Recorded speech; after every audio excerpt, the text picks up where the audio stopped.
अलकापुरी इलाके के बेघर रहीवासियों के लिए विधायक राजन नाईक ने विधानसभा में उठाई आवाज।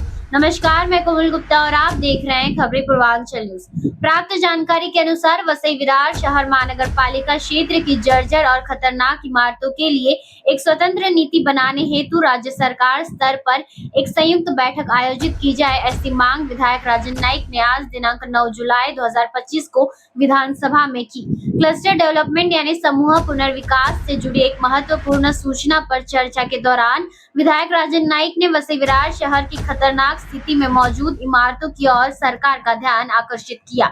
इस दौरान उन्होंने नालासोपारा पूर्व स्थित अलकापुरी इलाके में हाल ही में गिर चुकी इमारत का उल्लेख करते हुए उसमें बेघर हुए लोगों के लिए महाड़ा की घरों में वैकल्पिक व्यवस्था की मांग की। इसी तरह उन्होंने यह भी बताया कि वसई विरार क्षेत्र में कई अवैध अनधिकृत इमारतें हैं जो आरक्षित भूखंडों यानी रिजर्व लैंड्स पर बनी हुई है।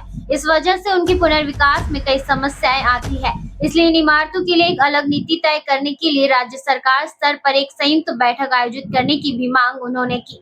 आइए सुनते हैं विधायक राजन नाईक ने विधानसभा में क्या कुछ कहा। अध्यक्ष, 2 मिनिटात महत्त्वाचा प्रश्न माझ्या विधानसभेच्या दृष्टीने, लोकांच्या दृष्टीने।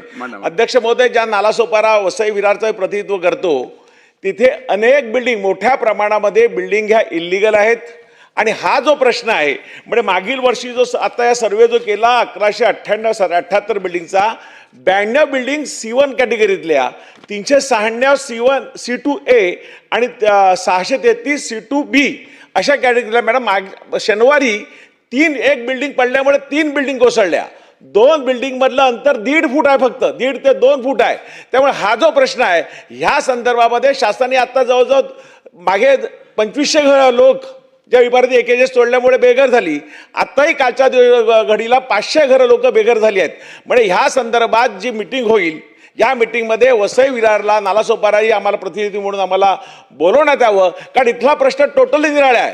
काही ज्या 100 तुम्ही 10,000 मीटर सांगितलं त्याच्यामध्ये काही आदिवासी लँड आहे, काही फॉरेस्टची लँड आहे, त्याच्यामध्ये काही डिस्प्युटेड लँड आहे, काही इल्लीगल बिल्डिंग आहेत, काही सेमी इल्लीगल बिल्डिंग आहेत। अशा प्रकारे निरनिराळ्या बिल्डिंग तिथे आहेत।